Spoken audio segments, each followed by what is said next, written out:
The Through the Eyes of Jesus podcast is proud to partner with the Ministry League Network. This network aims to produce, distribute, and promote quality resources, devotionals, and podcasts to benefit individuals and local congregations for God's glory. You can learn more about Ministry League by visiting ministryleague.com or by clicking on their link in the show notes. We hope you enjoy another episode of the Through the Eyes of Jesus podcast as we seek to look at worldly problems from a godly perspective. So I don't know what small child worked this amazing thing, but some small child somewhere must have been saying, rain, rain, go away, because it's been raining all day and it's beautiful outside right now. So thankful for that. So thankful for both the rain and the sunshine, but also super thankful to have another episode of the Through the Eyes of Jesus podcast. My name is Isaiah Leininger. Joining me today, not as always, Walker's going to be a little late today, and so we'll make fun of that. We'll make fun of him for that whenever he gets here. But we do have a very special guest on the show today. We've got Miss Kristen Turbeville. I hope I pronounced your name right. I probably didn't. But go ahead and introduce yourself for those at home, Miss Kristen. Yeah, Kristen Turbeville. Most people get it wrong. Yeah, I grew up in Dixon, lived here most of my life, and me and my husband, Kevin Turbeville, we go to Walnut Street, which is where Isaiah is interning this summer. We really love it there. I also work for Walnut Street doing some counseling, so I have a private practice, and then also I do the counseling for friends and family connected to Walnut Street. So yeah, that's kind of my little spiel there. We have a dog named Hank, and he comes to work with me. And then also we are expecting our first baby in January. So yeah. I didn't actually know that part. Yeah. Yeah, that's the newest news. So we're excited. We should find out what we're having any day. That's fantastic. Congrats to you and Kevin. I know you guys are looking forward to that. You guys are going to be amazing parents. Thanks. As you mentioned, your profession is in the counseling field, in the mental health field. And so as you can guess, we asked Ms. Kristen here to be part of our mental health season. And today, what we're going to talk about is the idea of giving up control to God during our mental health struggles. And I know in my own life, and I think, Kristen, you're going to talk about this as well, this is not an easy subject. This is something that is pretty difficult to put into practice. Maybe not necessarily to talk about, but definitely difficult to put into practice. And so maybe before we get into that, before we start talking about this idea of giving up control, how about you help us define some terms that we'll be using throughout the rest of this episode, Kristen? Yeah, it's funny. So whenever I am providing therapy for clients, I am mostly providing therapy for myself. So you said when it comes to giving up control, basically everything we're going to talk about today is something that I am not immune to. So when it comes to giving up control, usually what I tell people, like when they first get into therapy, is that a lot of people have the misconception that they are going to come to therapy and they're going to figure out how to feel more in control. And I'm like, it's kind of the opposite. You are probably what you're going to get out of therapy is learning how to be more comfortable, feeling very out of control, because there's just not really a whole lot in life in general that we have a lot of control over. Some different terms that I typically kind of use in therapy. One of those is codependency. So codependency kind of is this idea, and a lot of people kind of hear this term and it has almost a negative stigma to it, but I kind of believe that probably everybody to some degree is codependent. So when it comes to codependency, that's kind of some sort of reliance on somebody else in order to, I have to have blank from you in order to be okay. Whether that be some sort of, emotion, some sort of response, something that you say to me, behaviors. It's like, I require this of you. I have this expectation in order for me to be okay. I kind of have to have that, which is kind of where that you see that lack of control kind of comes into play. Another term that I use a lot with clients is called detachment. So healthy, loving detachment. Really what that means is like, I am able to, that this is a good thing. A lot of people hear that term and they're like, oh, that sounds really cold and callous. But, I believe that probably every single relationship out there, even marriages, parent-child, need to have some level of detachment there. And kind of what that means is that, I am able to take responsibility for how I feel, for what I say, for what I do, for how I behave, how I respond, but I also give you that exact same freedom. So like I don't feel like I have to control or manage or change how you're feeling or how you're behaving or what you're saying. I'm able to kind of uh, stay in my lane and allow you to also be in your lane and not feel like I have to, slow you down or get in front of you or warn you about, something ahead. And, we're able to drive and I'm able to look at you and I'm able to wave. But ultimately, like, I don't swerve into your lane, if that makes sense. I think that does make a lot of sense, and that's something that I've struggled with, especially in a leadership perspective. A few years ago, at the time this episode is recorded, or by the time this episode is published, it'll be a few years ago. But Yeah. I went to a mission trip to Wisconsin with some students from Freed Hardman, and I was part of the organization of that trip, part of the leadership of that trip. And it was very, very difficult for me when plans got changed or when things didn't happen the way that they were supposed to happen.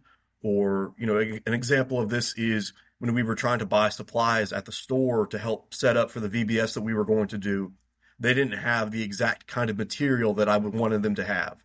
And so we had to adjust that on the fly and come up with new things, and credit to the team and the other people on the mission trip. They did a fantastic job and they all were amazing.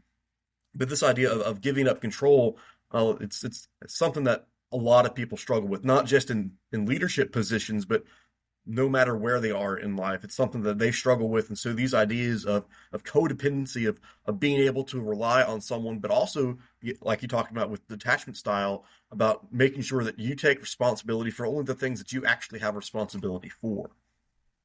Right. Yeah. There's this quote that says, expectations are preconceived disappointments.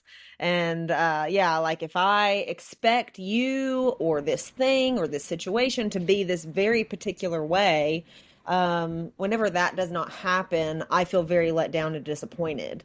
But ultimately, we want to blame that other person and say, that's your fault because you let me down. But ultimately, it's our fault for having that expectation in the first place. Brian McAllister, he was our preacher before Chris McCurley got to Walnut Street, and he told me one time, he said, the word disappointment comes from us appointing something in our minds. So we have appointed something to be way up here, and then when that does not really play out how we want it to be, we're very let down. We're very disappointed. Yeah, and that kind of reminded me of what you were talking about with that mission trip. Yeah, absolutely. And it goes back to really, what do we know? And, I've heard some preachers use the example that, we only know what's happened and what is happening right now. And so that gives us a very limited view of how to go forward because we don't have a vision for the future. We may have ideas, we may have things that we have appointed in our mind, but like you said, that just leads us to disappointment when those things don't come to fruition, especially things that we think should happen, Right. things that we want to happen, or maybe something happens that we didn't expect. For instance, maybe having a mental health struggle. No one plans to be depressed. No one plans to have anxiety. No one plans to wrestle with any mental illness or mental struggle at all. And so it really just boils back down to the fact that we have to remember we only know what has happened and what is happening, but God knows what has happened, what is happening, and what will happen. Right. Yeah, it seems like typically when I get bent out of shape, it mostly has to do with me not having control over some sort of situation or person or event, whatever that, or even myself. And that kind of typically boils down to just me trying to play God in some way. I'm trying to form some sort of control over this situation so that way I can feel better. And ultimately, I feel like we, like you said, we're trying to make ourselves feel better. We're trying to make ourselves feel like we're in control. I was thinking about this a few minutes ago. It's almost like we view our lives like we're in the driver's seat and God's in the passenger seat. And those moments where the road gets windy, we throw up our hands, we ask God to reach over from the passenger seat and take over in that short moment, and then it's back into our hands. And I don't think that's how it should be represented. Yeah. Yeah, we It's kind of, yeah, we take over when God just can't handle it all. right. And so that's just, it's not a healthy relationship in any sense of the word, but also, especially for us as Christians with our Heavenly Father, we have to know where we are in the car. We have to Yeah. know where we are in the plane. And it's not in the driver's seat. Mm-mm. We're in the passenger seat. And so many times what's going on is we're leaning over from the passenger seat and we're trying to yank the steering wheel or we're trying to yank the controls out of God's hands because we think that we're reading the manual better, or we're reading the map better, or we're reading the GPS better, when in reality we're missing something very crucial, and that's the ability and the power to make those kinds of decisions. And there's a lot of freedom um whenever we kind of start focusing on the only thing we have any control over in the first place, and just barely, that's us, just barely, and the only control we have is because God has given that to me or given that to us. I think usually I tell people kind of during the first session, once we stop spending our time on trying to change things that are outside of our control, so that would be like other people or situations, we start focusing on really the only thing, the only person we ever had any control over in the first place. And like I said, just barely, and only because God gave me that. So therapy really is about changing internal things and not external things. A lot of people think they'll come to therapy and my whole life will look different. My whole life will change. Well, your perception of things changes. Um, there is this quote that says, like, what we go through in life is not near as important as how we interpret what we go through. And so it's not even about changing, I can't people come to therapy and think I can change all of these things. Well, I can't change people around you or your work or school or your health issues, but we can change kind of your perception of those things. I think that's a great way of putting it, and I appreciate you sharing that with us.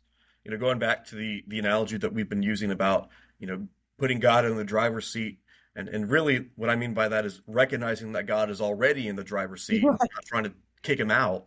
Right. But when we think about that idea, again, it goes back to our perception. How do we perceive ourselves in these mental health struggles, and how do we perceive God in these mental health struggles? And as you pointed out a few seconds ago, the only ability to control something that we have is, first of all, given to us by God. Right. It's a gift from God, but also, like you mentioned, it's a very limited gift. We don't get to control anything outside of us. I've heard someone say, the only thing within your control is yourself and how you respond to the things that are out of your control. And Yeah. I think that's a really good way of looking at it. And again, like you were saying, it just goes back to how do we perceive ourselves? How do we perceive God in those instances? Because we so many times we fall under the illusion of control, right? We think that we've got everything going. We think that we've got everything put together the way that it should be, when in reality, we've never been the one in control. Maybe God let us fly the plane for a little bit, but in reality, he had it on autopilot. Yeah. So You were we doing think we're doing nothing. something, but we're not. Yeah. Yeah. Yeah. That's right. Um, and kind of jumping back, just tying in like therapy and kind of what this is like in the therapy setting. Um, a lot of people come to therapy and they're, my husband calls it the point of desperation. And, sitting in my seat as the therapist, I can view that as, oh, wow, that's like a really awesome, beautiful spot to be at. Because, if I'm at a spot where I don't have any moves left, I'm out of options. God's like, oh, I can work with that. That's a really great spot to be in. And it's very easy for me to see it from that perspective. It's very difficult if you're sitting on the other side as a client, and you feel that point of desperation. But that kind of is a really beautiful, just starting over. God can work with that. He can't work with pride. So I just think that's a really cool spot to be in whenever some people start therapy. Yeah, I think that's a really good point. I've heard the phrase, when you've hit rock bottom, the only way to look is up. And I Mhm. think that's a great way of kind of exemplifying what you were talking about, Kristen, there. Oftentimes people don't go to therapy because their life is going great. Like you said, Right. they start going to counseling, or they start going to therapy, or they start seeking help because, as you said, they've run out of moves. They're down to their last straw, their last option. And so, like you said, that's when God sees someone and says, all right, now they're ready for me to do something. Because Right. before, like you mentioned, they're too prideful. They're thinking that they can control it, that they can fix it, that they are the ones in power. And it's not that God can't work with that, but it's that these people aren't allowing him Right. to work with that. Yeah. Yeah. Something, I'm sure you are aware of Kevin's background, but something um, that he prays a lot, and I have now kind of adopted that is like, um, God grant me the willingness to blank, whatever, fill in the blank, whatever the rest of that prayer is. So yeah, it's more of God granting us that willingness rather than us, coming up with it on our own. Absolutely. I think that's a great prayer to pray. I was reminded of a hymn that we sang sometimes here in the church. It's called Break My Heart. It's a beautiful song. Uh, Break my heart, dear Lord, tear the barriers down. Show me in convicting tears the glory of your crown. And as someone who, and I've talked about this on the show before, but I've gone through some heartbreak. I've gone through some things like that, Mhm. and it's not fun. And so, No. the first time that you hear that song where you're singing this prayer for God to break your heart, it doesn't make a whole lot of sense. But like it goes back to what we were saying about how we can't go to God as prideful and think, oh, well, I'm going to fix this on my own. I don't need you, God, because that's not how this works. And so we need God to come inside and to humble us and to break our heart a little bit and to say, okay, I'm in control now. Hmm. You take a step back. Yeah. And really it's not that God is only then taking over control. It's that Right. he's reminding us Yeah. through those desperate circumstances, through those mental health struggles or whatever else it may be, that we were never in control in the first place. Again, that illusion of control, it's something that we believe, but it's never really there. It was never there in the first place. Right. Right. Yeah, and like we talk about, self-control. Well, we should just exert more self-control. But I used to believe that, when I was young, like I can conjure up this fruit of the spirit. But I think um, over the last few years, I've just come to the realization, or God has revealed to me that like all of the fruit of the spirit is given to me. So if I have any self-control, it is because God gave me that in the first place. Absolutely. Like we said, everything that we have is a gift from God, but especially here in our conversation today, it's the idea of self-control, right? God has control over everything, and that's something that we struggle so much to realize during these mental health challenges. But He has given us a small portion of that control. And again, it extends only to ourselves and how we react to the things that are out of our control. Right. And part of the problem, again, goes back to this issue of pride. Even if, it's not an intentional pride, it's still there. It's Yeah. subconscious maybe. Yeah. But, we're trying to take more of the pie than we should, right? We're Hmm. trying to bite off more than we could chew, as the old phrase goes. Yeah. Yeah. And kind of, going along the lines of that control, it just seems like a lot of what I talk about with clients is typically other people in their lives. And so, we spend, and that's okay. We spend time talking about other people who maybe have let them down or are hurting them, or um, they maybe expect more out of. Um, and I think something I try to convey to clients is that I used to also believe that it was my job to help other people, quote unquote, see the light. It's my job to let them know where they're messing up or how they're doing this wrong. Um, Even people, that I see, I see a lot of clients who don't have a faith. So this kind of goes along with even clients who are not even talking about, a spiritual context. It could just be anything, well, they're not doing this right or they're not doing that right. Um, and kind of going back to that control, um, for me personally, it's like every time I have attempted to help someone, quote unquote, see the light, it has been more about me wanting to manage them or wanting to uh, play God or wanting them to know that, I have this answer and it's not what they're doing. And that just hasn't really worked out for me. So, me believing that I could handle this better than God would. Um, I think I think I can only speak for myself, but I just have, too many planks in my eye to be calling out someone else's specs, if that makes sense. So, Yeah, absolutely. and like you said, like pride that you may not even be aware of, those are planks that I may not even be aware of. Right. And I don't have the power or authority to be labeling what is a plank and what is a spec. Um, yeah, and I mean, I think Jesus kind of operates under that idea of, only throw a stone at someone when I am certain that none can be thrown at me, and that's just not the case. That Absolutely. that is something I try to teach clients. And that kind of helps us stay in our lane. Right. And I like you said, I don't think this comes from a bad place. This idea of trying Of to course help not. other people or control other people. Right. Oftentimes we look at ourselves as the healer or the Right. helper or the fixer, and Mm. I can fix this person or I can help this person. And again, we're not trying to do that maybe out of selfish motives. Maybe Right. some people are, and obviously that's a different subject. But these people we see often we try to have compassion on them, we try to love them, but maybe we're not doing it the right way because like you said, we're trying to force them down a path that maybe they aren't ready to go down or they're not willing to go down. And so again, it goes back to understanding that you're not in the driver's seat there, Yeah. not in your life and not in their life. Yeah, there's a quote that says helpfulness is the sunny side of control.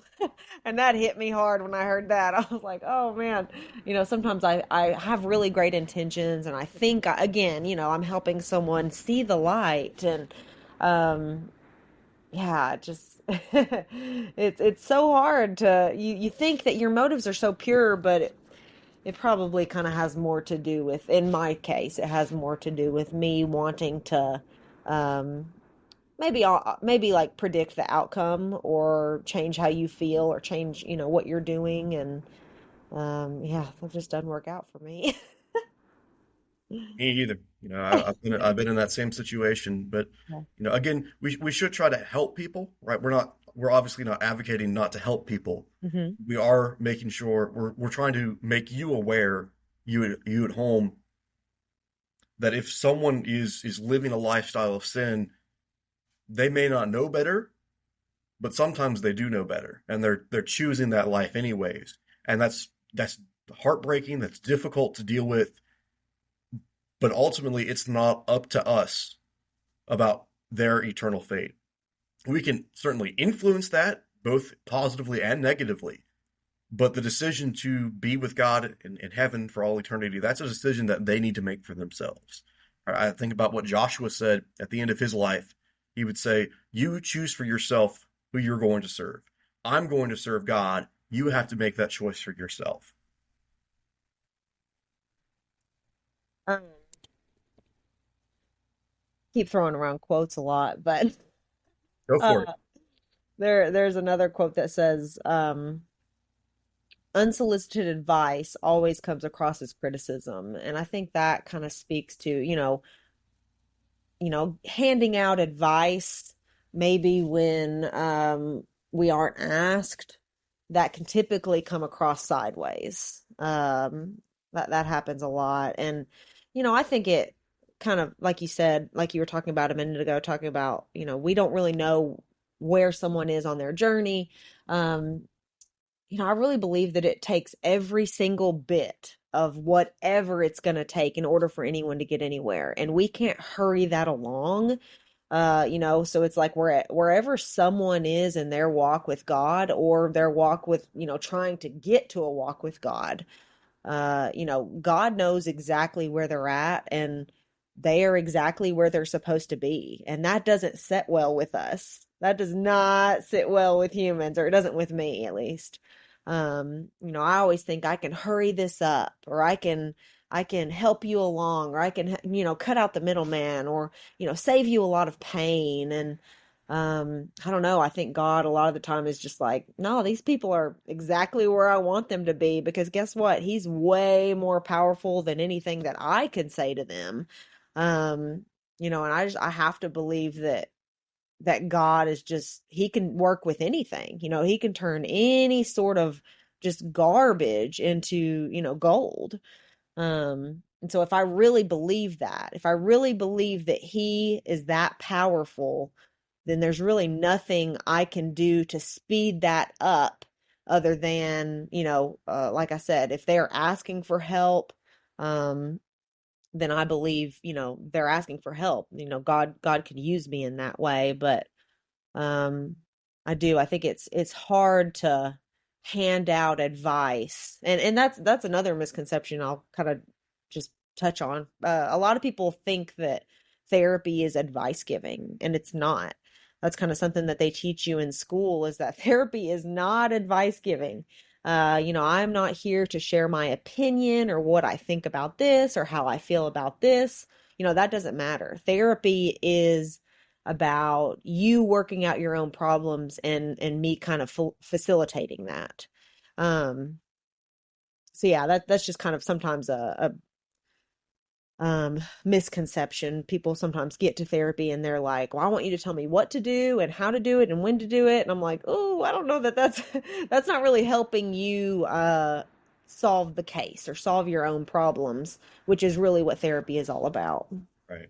What's the point of, just being told what to do if, the next time that they're not around, you've got a different situation and now you don't know what to do. Yeah, now you have another what do I do again question. Exactly. I think that's a great approach to it. And you were speaking there about, unsolicited advice and things of that nature. In my mind, jump to relationships.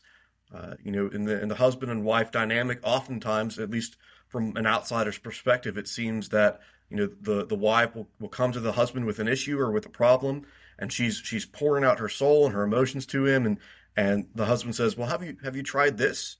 And from all the books and all the YouTube videos and things like that I've looked at. We don't want to hear that. Exactly. Yeah. And so it's a misunderstanding there of communication. It's a misunderstanding there of what is needed in the moment. But again, it goes back to, we're trying to help. We're trying to fix them. In a sense, we're trying to fix the problem at the very least. Yeah. And that may not be what they need. And so again, the best thing there is not unsolicited advice, is not giving them things that they aren't asking for or trying to take control of the situation for them. Right. But I think oftentimes the best thing to do there is go with them to God, or Right. take them to God privately. Mm-hmm. And that's something that we struggle with as a culture, even in the church, is going to God first. Right. That's something that I've been wrestling with as we're recording this episode. I'm trying to decide, do I want to stay in school and get my master's? Do I want to go into full-time work? If I want to go into full-time work, where am I going to go? Mm-hmm. Things like that. And I realized recently I've not been praying about those things at all. Yeah. I've been thinking about them a lot. I've been talking about them a lot, but I've not been praying about them, because it's just not in our culture to go to God first. It's not in our culture to, before we make any decision, to go to God and say, give us the wisdom for this.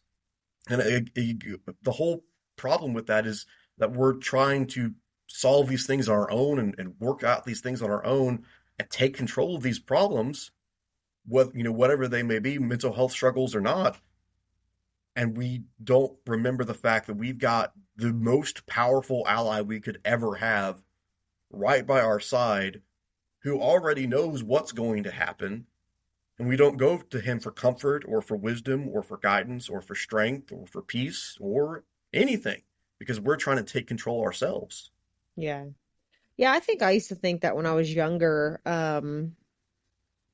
I would just kind of make whatever plans I wanted to make and hope that God kind of got on board with that instead of the other way around. That kind of sounds like what you're describing. Yeah. Sometimes it's difficult to do that. Right? It's difficult to, because of course we're not supposed to just go throughout life without a plan. Mm-hmm. But we also have to realize that ultimately our plan is not the plan. like we were talking about earlier, we have a vision of what we want the future to look like, but oftentimes it's not what the future needs to look like. Yeah. I don't know if you've seen this graphic or not, Kristen, but I've seen this graphic a couple times online where, there's an image of just a straight line and it says our plan, right? And so our plan is just straightforward, no high rises, no Yeah. downfalls, just straight continuance. And then the second picture is God's plan, and it has some valleys and some mountains and things like that, but ultimately it gets you a lot higher than your plan. It gets you to a better place than your plan, because even with those downfalls, even with those painful things that we have to experience here in this life, it's building us up for something that God needs us or wants us to be. Yeah. Yeah, I definitely feel over the last, I don't know, maybe 5 years, but over the last 5 years, I definitely have just kind of been more like in the moment, like the power of now. So like, not anxiety is what I'll talk to a lot of clients about, and anxiety is usually about yesterday or tomorrow. Rarely is it about right now. And the power of now kind of suggests that, okay, there's nothing really going on like right this second that is just, out of control or so overwhelming that I can't handle that. And kind of bringing myself back into the power of now. I have not mastered this. But I do feel like when I was, younger, I had more of a quote unquote quote plan. And, I do feel like now I can be more spirit led because I am not planning out every second, of the next 5 years. Jesus would say in the Sermon on the Mount that sufficient for the day are its own troubles. Right? Yeah. You said don't worry about tomorrow. Don't worry about what you're going to eat, what you're going to wear, where you're going to be, because God's already got that taken care of. Yeah. So just worry about today. What have you got to do today? What have you got to focus on today? Worry about that. Put that on the forefront. And like you said, don't worry too much about yesterday, because yesterday already happened. We can't go back and change it. And tomorrow, we don't even know if it's going to happen. And so, and that's both a broad statement, as in we don't know if we will make it to tomorrow, but also a general statement of whatever you're worrying about, 9 times out of 10, at least in my cases, they don't actually happen. They never come true. They never come true, exactly. Yeah. And so this whole discussion about giving up control during these mental health struggles, whether it's anxiety or depression or whatever it may be, I think a lot of it goes back to what we were talking about a second ago, to where we as a culture have just kind of pushed God to second fiddle, and we put God second in the control list. We're going to try it first, and if that doesn't work, then we'll go to God. But when we look throughout the scriptures, that's not the case that we see. One of my favorite stories in the Bible is the man named Nehemiah. And Nehemiah was serving the king of Persia. He was a Jewish man living in Persia, serving as the cupbearer before the king. He was the guy who brought the king his drinks. And Nehemiah one day gets some news that his hometown of Jerusalem has still been absolutely decimated. The Babylonians came in several years ago and destroyed it, but people from Israel had returned and were supposed to be rebuilding the city, and they weren't. And so Nehemiah gets this awful news that the city of Jerusalem is still unprotected. It's still desolate. It's not what it should be. And he goes before the king, and he's still troubled by this. And the king recognizes this, and he says, all right, Nehemiah, what's the problem? And Nehemiah there in Nehemiah chapter 1, it says that he said a quick prayer. He didn't, leave the room and go to the house of worship and kneel down and say a half-hour prayer there. He just said a quick prayer in his head before answering the king. And we see that he had already prayed, when he got that news in the first place. And we continue to see throughout the story that he prays, that he puts prayer first, because he understands that God has control over that situation. I think about people like David or other military leaders in the scriptures who every time, or at least they should have every time, before they went into battle, they would ask God, they would say, should we attack? And God would say yes or no. And if God said yes, they would say, all right, God, how should we attack? Should we just march straight up? Should we come from behind? what should we do? And they were really, really good about some of the time, not all the time, because they're people, but some of the time making sure that they remembered that God was ultimately the one in control. And so that's something that we as a culture, that we as the church need to do a better job of. And I think that really starts with building a relationship with him. We're not going to trust God if we don't know who he is. Right? It's a lot easier to call, for Kristen, if you got a flat tire on the side of the road, it'd be a lot easier for you to call your husband or someone here at church than it would be for you to hope that a random stranger passing by on the side of the road would help you. Right? If you call Kevin or you call, one of the elders here at Walnut Street or one of your friends here at Walnut Street, you've got confidence in them that they're going to be able to help you. You don't have that same confidence with some person on the street. You don't know who they are. You don't know what they're capable of. You don't know what their intentions are. Right. You don't have to worry about that with someone that you know. Yeah. And I think what it seems like the clients, a lot of the clients that I talk to, they just don't have peace. They just do not have a lot of peace in their life. And I think for me, over the last few years, God has given me a peace in the here and now, and not in giving up that control. And like I said, it is not every day. It's a struggle. But I definitely feel like God has granted me a peace that I could have never cooked up. And if I can share that peace with some of my clients, and just see the relief and the freedom, that lack of control, giving up that control, to God, that provides, man, it's unmatched. Well, there's a reason that his peace is described as the peace that surpasses all understanding, right? I think Paul would say that in the book of Philippians. And so when we think about giving up control to God, again, we're not giving up control as much as we're giving up the illusion of control. And when we give up that illusion of control, like you just mentioned, it drops weights off of our shoulders, because now we're not worrying about things that we were never supposed to be worrying about in the first place. Yeah. We can find that peace that God provides to us when we recognize, hey, I've never been in control. I'm not in control now. I won't ever be in control, but God's got this.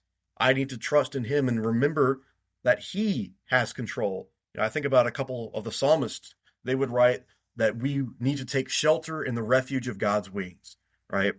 In the imagery there is of a parent bird, a mama bird or a daddy bird, and they're taking those little chicks under their wing, and they're not letting anything get to them. They're pressing them in between their wing and their body. They're keeping them safe. They're protecting them, and that chick has peace because of that, because they're being protected. They're not trying to, squirm out or run away.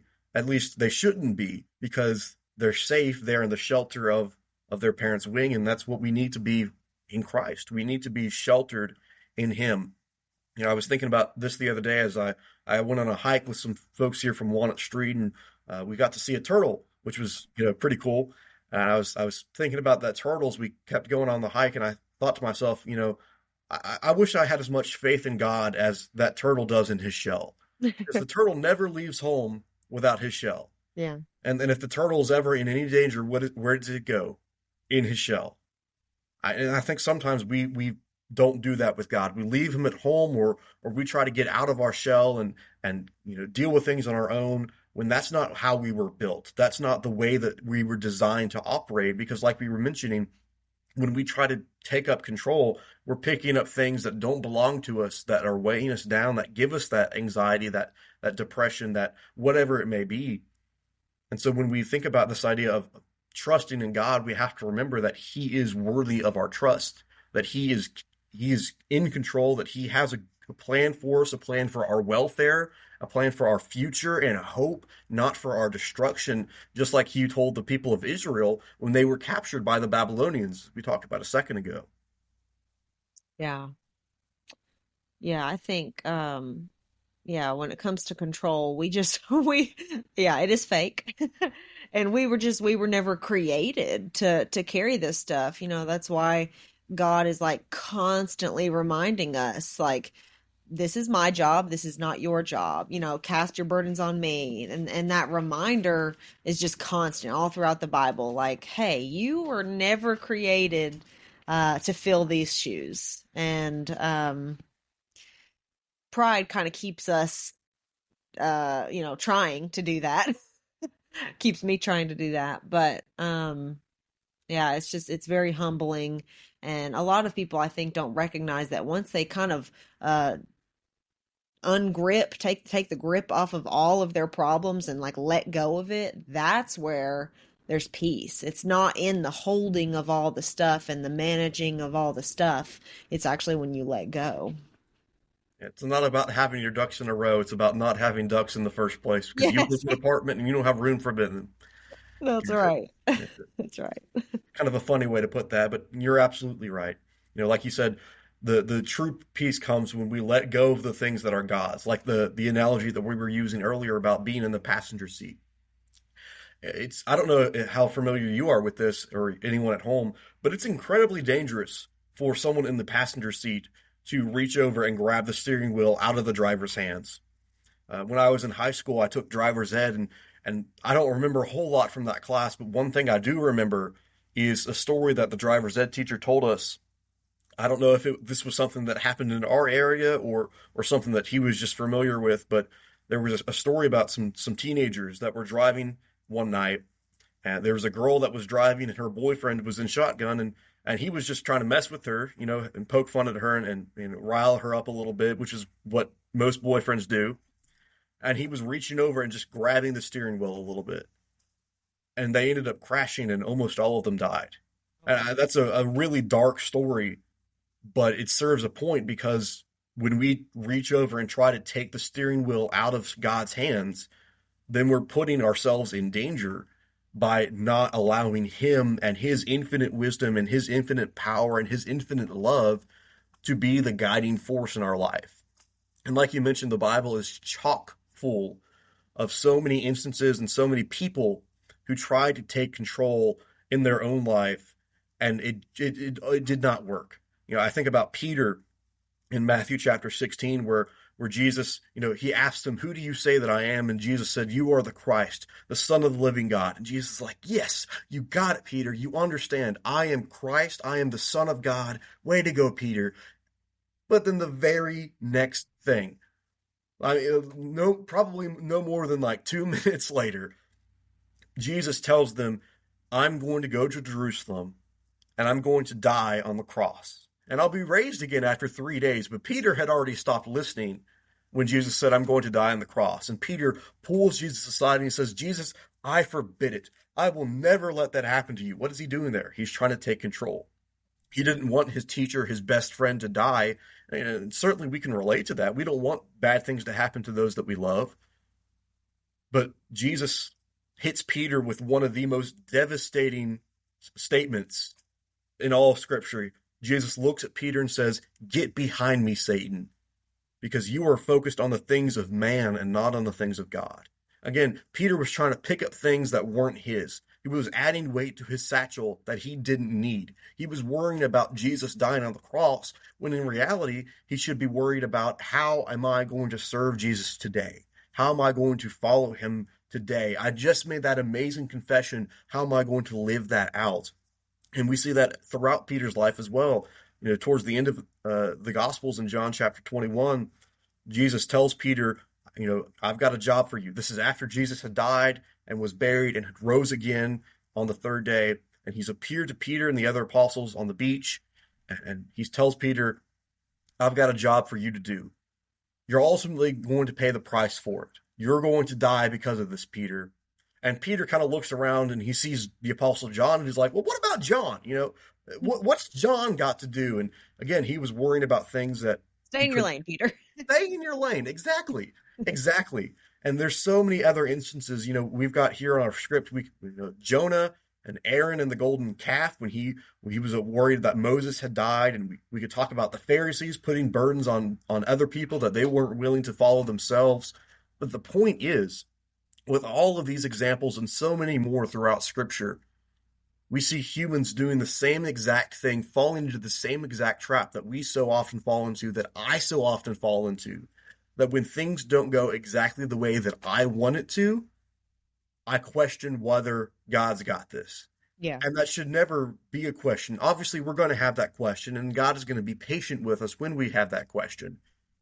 But God has proven himself time and time again that he's got this. He's got a plan, and he's got the wisdom and the power to make that plan happen. And that plan, because of his love, is what's best for us. And again, like you said, Kristen, and like I've said, this is not easy. This is something that we struggle with. This is something that we wrestle with because we try to take control from God, even though when we try to do that, things never work out in our favor.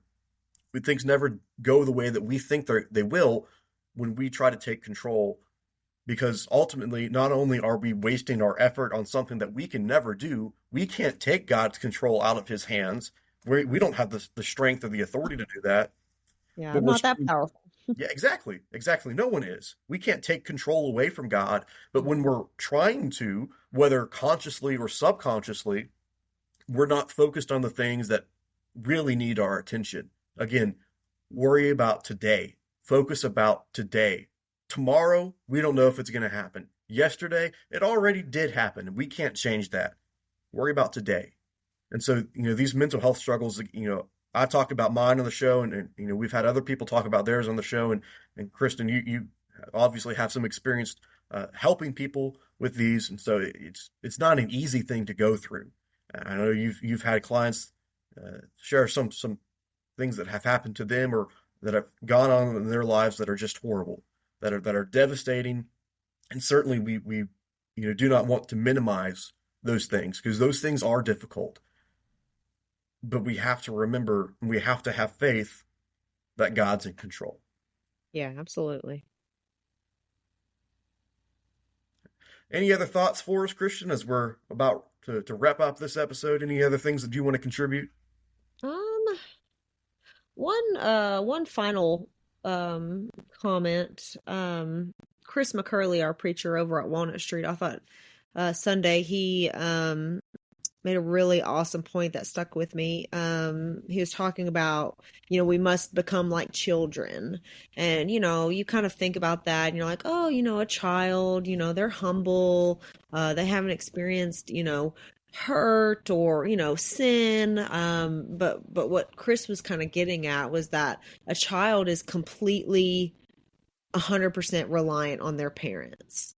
And I was like, man, I've just never thought about that. That is probably a big reason why Jesus was saying we must become like a child, is because children are just completely, blindly reliant upon their parents, and kind of getting to a point where we can be completely blindly reliant upon God. That's tough, but I thought that was a really awesome thought that has kind of stuck with me throughout the week.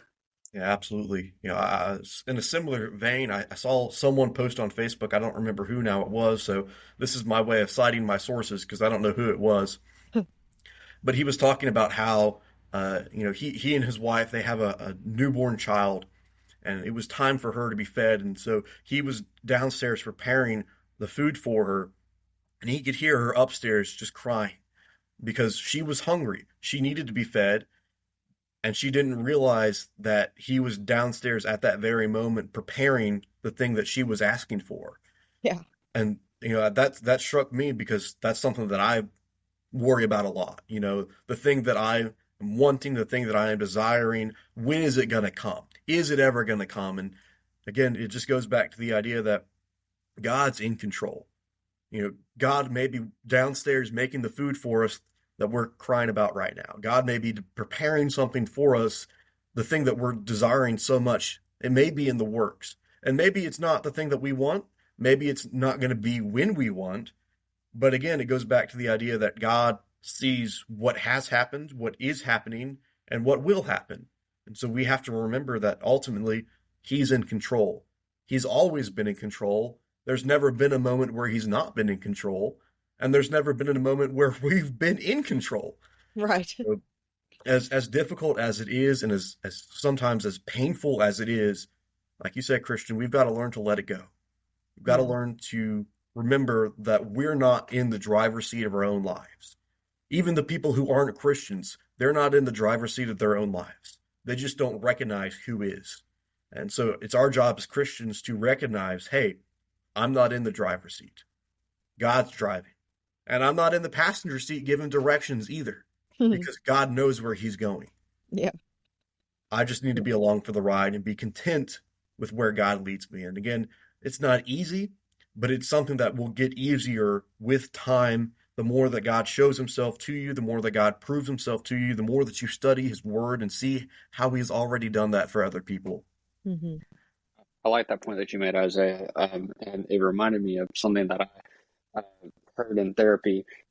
My therapist had the school bus in his office. It was like a toy school bus, but he made a point with it in regards to my situation. I think it applies to, and all these different people on it, and it had a driver on there as well. And the point that he was trying to make is that sometimes we like to, our emotions or maybe our thoughts or whatever likes to take over the driver's seat, and we want to be driving that school bus, but we just need to let the school bus driver drive the bus, and we don't need to try to take over, driving the school bus. And so I think that goes well with what you were saying, and ties in with the story that you mentioned about the person downstairs in the kitchen cooking the meal that needed to be prepared. Sometimes we just got to let God drive the school bus, let him, lead our lives, because he knows what he's doing. And if we just stay in our place, stay in our seat, he'll guide us to our destination safely. So I appreciate that point.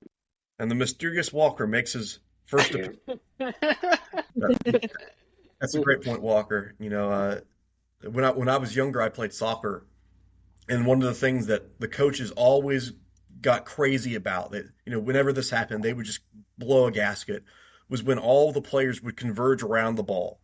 And they're not supposed to all converge around the ball. They're supposed to be spread out so we can pass it between us.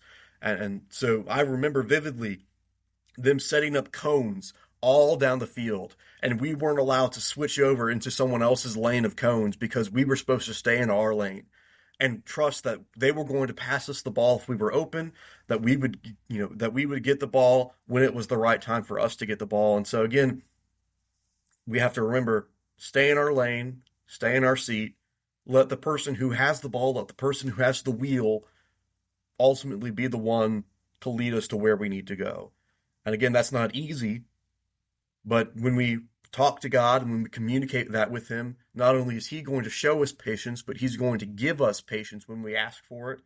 And we can ask for other things like strength in those difficult moments, those difficult mental struggles.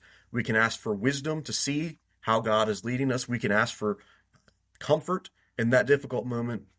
And we can trust that our Heavenly Father will give us the things that we need, just like our earthly Father gives us the things, or at least should try to give us the things that we need. And our Heavenly Father does that so much better than any earthly father can. Kristen, again, thank you so much for your wisdom and your insight on this episode. We really do appreciate it. And Walker, it's good to finally hear from you. Glad that you were able to make it. And you do a lot of great work behind the scenes for this podcast. So I do appreciate you, brother. I appreciate, again, Christian, being here on the show. Anything that you want to add as we're starting to wrap this up again? Yeah, no, thank y'all so much for the invite. I appreciate it. And we had a blast. You did great. We appreciate all the work that you do, both at Walnut Street and elsewhere, helping all those that come to you. So we do appreciate you. Thank you. We also appreciate all you guys at home for tuning in and listening to this episode. We hope that it's been as helpful for you as it has been for us, and as beneficial for you guys as it has been for us to record this episode. If you have any questions for us, any comments on this episode, or anything at all about the scriptures, feel free to reach out to us on our website, tteoj.com. You can find ways to contact us there. We'd love to hear from you, love to talk with you about anything that we can, encourage you in any way that we can. Again, Walker, thank you so much for all that you do. Christian, thank you for all that you do. And Walker, if you don't mind, I'm going to ask you to close us out in prayer, brother. Yeah, let's pray. God, we're so grateful for the time that you blessed us with. We're thankful for the hope that comes from knowing, and the trust that comes from knowing, and the faith that comes from knowing that you're always in control. And we're thankful that you've proved since the beginning of time in Genesis 1 all the way through now that you remain in control and that you'll always be in control, and we can rely on that as a sure and steadfast hope for our life, and we can anchor our lives in that, and it's truly just such a reassuring fact to us. But sometimes it can be very easy to forget that you're in control because we let our thoughts take over, we let our emotions take over. We think that we can control the situation when we know good and well we can't. And we're thankful that you provide the reassurance that you got this and that you're going to provide at the right time in the right way. And we can just continue to give thanks to you and for the rest of our lives for that. And there's not enough words to be able to describe how much you blessed our life and how much you've helped us even whenever we can't help ourselves. We're thankful for your son Jesus, who died on the cross for our sins, and we offer this prayer in his name. Amen.